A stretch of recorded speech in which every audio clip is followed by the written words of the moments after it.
সংবিধানে যে পরপর দুইবারের বেশি কেউ প্রধানমন্ত্রী থাকবে পারবে, মিডিয়াকে স্বাধীনভাবে কাজ করতে দিই, কিন্তু একদলীয় রাষ্ট্র ব্যবস্থার অতি উগ্র বাসনা থেকে তাদেরকে যদি আমরা এখন 90 দিনের মধ্যে নির্বাচন অনুষ্ঠান করতে বলি, সবাই বলবে যে এটা হয়তোবা সম্ভব হবে না। মূল প্রশ্ন যদি রাজনীতির সঙ্গে আসি, সংকট থেকে উত্তরণের, তাহলে অনেক দীর্ঘ সময় বলতে, আমি সংক্ষিপ্তভাবে বলার চেষ্টা করি। আপনার প্রশ্নের জন্য ধন্যবাদ। 5ই আগস্ট বাংলাদেশে ফেরাউন মুক্ত হয়েছিল। আমার প্রাথমিক বাংলাদেশের যেন নবজন্ম হয়ে নতুনভাবে স্বাধীনতা প্রাপ্ত হয়ে নতুন বিজয় দিবস, কত সহস্র শহীদের রক্তের বিনিময়ে অর্থবহ করতে হবে, এটাই আমাদের জন্য বড়।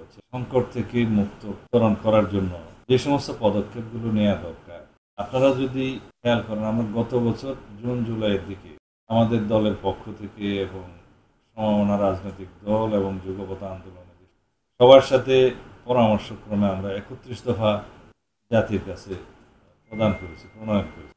তার প্রথমেই 1 নম্বর দফা ছিল বাংলাদেশের সংবিধানের একটি গণতান্ত্রিক সংস্কার আনতে হবে, যে সংবিধানকে আওয়ামী লীগ কেটে ছিঁড়ে নিজেদের স্বার্থে নিজেদের দলীয় গঠনতন্ত্রের মতো একটি পুস্তক এবং জাতীয় সংসদকে সমস্ত কিছুর আলোচনার কেন্দ্রবিন্দুর স্থলে ওইটাকে কেবল বিন্দু বানিয়েছে, কেন্দ্র বানিয়েছে গণভবন। এই অবস্থা থেকে সাংবিধানিক সংস্কারে অনেক সংস্কার পরিবর্তন আনতে হবে। সেই জন্য সংবিধান সংস্কার কমিশন বসানোর কথা।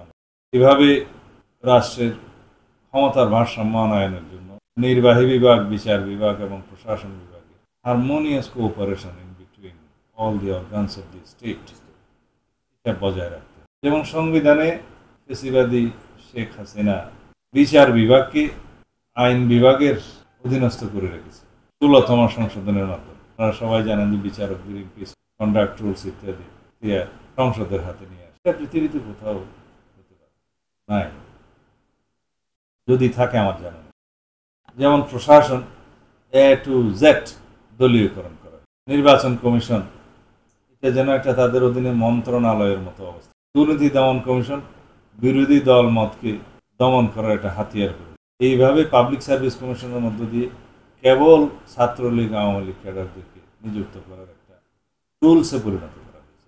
রাষ্ট্রের কোনো অঙ্গকে তারা বাদ রাখেনি, যেটা দলীয়করণের মাধ্যমে এই রাষ্ট্রের চূড়ান্ত সর্বনাশ। সেই জন্য প্রকৃত স্বাধীনতা এবং আমাদের একটি গণতান্ত্রিক মানুষের অধিকার নিশ্চিত করার জন্য একটি সাম্যভিত্তিক বৈষম্যহীন সমাজ ব্যবস্থা প্রতিষ্ঠার জন্য সেরকম গণতান্ত্রিক সংস্কার প্রয়োজন। এই সাংবিধানিক কমিশন প্রথম কাজ যাদেরকে বসাতে। আমরা সমস্ত সেক্টরে এরকম কমিশন বসানোর প্রস্তাব ওই 31 দফাতে করেছি। এমনকি মিডিয়া কমিশন করার জন্য, যার কারণ ছিল বাংলাদেশের প্রিন্ট এবং ইলেকট্রনিক মিডিয়া, অনলাইন মিডিয়া, তারা স্বাধীনভাবে কেউই কাজ করতে পারেনি। এগুলো সব কিছুই তারা এমনভাবে সাজিয়েছিল যেন ফেসিবাদের দোসর হিসাবে তারা কাজ করতে পারে। মিডিয়ার যে ভূমিকা সারা পৃথিবীতে, মিডিয়াকে স্বাধীনভাবে কাজ করতে দিই, এবং মিডিয়া যদি সোচ্চার থাকে, ভবিষ্যতের কোনো সরকারও ফেসিবাদের জন্ম দেশে হবে না। বিচার বিভাগের যদি আমরা প্রকৃত স্বাধীনতা নিশ্চিত করতে পারি, জাজেস রিক্রুটমেন্ট রুলসের মধ্য দিয়ে, সুপ্রিম জুডিশিয়াল কাউন্সিলকে আবার রিইনস্টিটিউট করার মধ্য দিয়ে সেটা করা সম্ভব, তাহলে পরে আমরা একটি এমন বিচার বিভাগ পাব যাতে করে মানুষ সৎ, মেধাবী এবং যোগ্য বিচারকদের হাত দিয়ে ন্যায় বিচার পায়। আমরা প্রস্তাব করেছি ওই সংস্কার সভার মধ্যে যে সুপ্রিম কোর্টের অধীনস্থ হবে সমস্ত অধীনস্থ আদালত সমূহ, সকল কর্মকাণ্ড এবং এখতিয়ার, যেটা সংবিধানে প্রভিশন এখনো আছে, সংবিধানের সেই প্রভিশনকে আমরা কার্যকর। এইভাবে প্রশাসনিক সংস্কার, বিচার এবং নির্বাচন কমিশন থেকে দুর্নীতি দমন কমিশন এবং গণতান্ত্রিক প্রতিষ্ঠানগুলোর স্ট্যাটিউটরি অর্গানাইজেশনগুলো সকল সংস্কার এমনভাবে করতে হবে যাতে শহীদের আকাঙ্ক্ষার সাথে, এই দেশের মানুষের জনগণের আকাঙ্ক্ষার সাথে সেই সংস্কার মিলে আমরা ভবিষ্যতে এমন একটি রাষ্ট্র ব্যবস্থা দেখতে চাই, যে রাষ্ট্র ব্যবস্থা একদলীয় বাকশালী রাষ্ট্র ব্যবস্থার স্বপ্ন কেউ যেন না দেখতে পারে, যে রাষ্ট্র ব্যবস্থায় একদলীয় শাসন কাঠামো, একদলীয় রাষ্ট্র ব্যবস্থার স্বপ্ন কেউ না দেখতে পারে।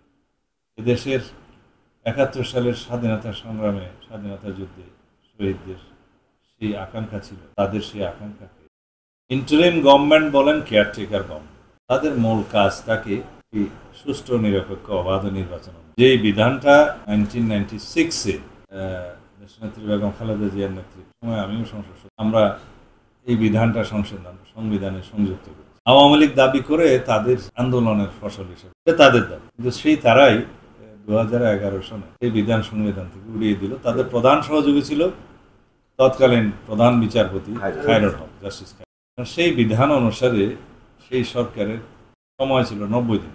90 দিনের ভিতরে প্রয়োজনীয় সংস্কার ব্যবস্থা করবে। এটা বাংলাদেশ 91 সনের বিধান ছিল না, কিন্তু ওই ধরনেরই নির্বাচন হয়েছে। 96-এ হয়েছে, 2001-এ হয়েছে, এমনকি 2008-এও। তার মধ্যে কিছু বিষয় সমালোচনার সৃষ্টি করেছিল, সেটা আপনারা জানেন, আমরা জানি। সেগুলো সংশোধন করা যেত, কিন্তু একদলীয় রাষ্ট্র ব্যবস্থার অতি উগ্র বাসনা থেকে অন্তর্বর্তীকালীন সরকারের বিধান সংবিধান থেকে উড়িয়ে দিল। এখন বর্তমানের সরকারের আমরা নাম দিয়েছি, জনগণ দিয়েছে অন্তর্বর্তীকালীন সরকার, কিন্তু বিষয়টা একই ফর্মেটে। তাদেরকে যদি আমরা এখন 90 দিনের মধ্যে নির্বাচন অনুষ্ঠান করতে বলি, সবাই বলবে যে এটা হয়তোবা সম্ভব হবে না, কারণ এখানে অনেক বেশি সংস্কার সাধন করতে হবে এবং একটা বৈপ্লবিক পরিবর্তনের মধ্য দিয়ে মানুষের মধ্যে আশা আকাঙ্ক্ষার অনেক বেশি আশা আকাঙ্ক্ষার সৃষ্টি হয়েছে। আমরাও মনে করি যে 3 মাস তাদের জন্য। তবে এই যে সংস্কারগুলোর কথা আমি আগে বললাম, তার মধ্যে নির্বাচন কমিশনের সংস্কার, পুলিশি সংস্কার, প্রশাসনিক সংস্কার এবং আর কিছু প্রয়োজনীয় সংস্কার সাধন করে এমন একটা অ্যাটমসফিয়ার, মানে ইলেকশন কন্ডাক্ট করার জন্য একটা কন্ডাক্টিভ অ্যাটমসফিয়ার তারা সৃষ্টি করে নির্বাচন, এবং সেই নির্বাচন দেওয়ার জন্য আমি মনে করি নিতে পারেন যে তারা একটা নির্বাচনের রোড ম্যাপ 6 মাসের মধ্যে নির্বাচন অনুষ্ঠান, যেটা জাতির সামনে একটা মেসেজ দিবে। কারণ যেই কথা আপনি বললেন, এই সংস্কারগুলো প্রতিপালনের জন্য, বাস্তবায়নের জন্য যথেষ্ট সময় প্রয়োজন, এবং সেই বাস্তবায়নের কাজটা কিন্তু একটি নির্বাচিত রাজনৈতিক সরকার। যেমন আমরা বলেছি সংবিধানে যে পরপর 2 বারের বেশি কেউ প্রধানমন্ত্রী থাকবে। আমরা নির্বাহী বিভাগ, বিচার বিভাগ এবং প্রশাসনের মধ্যে একটা সুসমন্বয় বা ক্ষমতার ভারসাম্য, এগুলো বাস্তবায়ন। বিচার বিভাগে অনেক সংস্কারের দরকার আছে। তবে এই রিকমেন্ডেশনসগুলো নেয়ার জন্য এই অন্তর্বর্তীকালীন সরকার কিন্তু কমিশনগুলো বসিয়ে দিতে পারে। সেই কমিশনগুলো বসিয়ে যারা স্টেক হোল্ডার, যারা বিশেষজ্ঞ, তাদের মতামত নিতে পারে, জনগণের মতামত নিতে পারে, এবং সেই মতামতগুলো, সেই রিকমেন্ডেশনসগুলো পাবলিক করে সেগুলো আবার জনমত যাচাই বাছাই করতে পারে, এবং এইভাবে সেই সুপারিশসমূহ আরো সমৃদ্ধ হবে। সেই রিকমেন্ডেশনসগুলো তারা জাতির সামনে প্রদান করবে, এবং রাজনৈতিক দলগুলো নেতৃবৃন্দকে ডেকে তাদের সাথে পরামর্শ করে তাদের মতামতের ভিত্তিতে একটা প্রতিশ্রুতি নিতে পারেন যে আপনারা নির্বাচনী ম্যানিফেস্টোতে এই সমস্ত রিকমেন্ডেশনসগুলো আপনারা রাখবেন, যাতে করে এই দলগুলো নির্বাচিত হলে যারা সরকার গঠন, তাদের জন্য এই নির্বাচনী প্রতিশ্রুতিগুলো বাস্তবায়নে বাধ্যবাধকতা। তো সেই হিসাবে সব সেক্টরের রিকমেন্ডেশনসের জন্য কমিশন চাইলে এই শুরু করতে পারেন, কমিশন বসিয়ে রিকমেন্ডেশনসগুলো দিতে পারেন। তখন এই বাস্তবায়নের কাজগুলো হবে নির্বাচিত রাজনৈতিক সরকারের ম্যান্ডেট পাওয়া সরকার। এটা খুব স্বাভাবিক। যদি অন্তর্বর্তীকালীন সরকার মনে করে যে এগুলো আমরা বাস্তবায়ন করে যাব, তাহলে এটা তো দীর্ঘ সময়ের বিষয়, দীর্ঘ প্রক্রিয়ার বিষয়, এটা বোধহয় বাস্তবায়ন হবে না।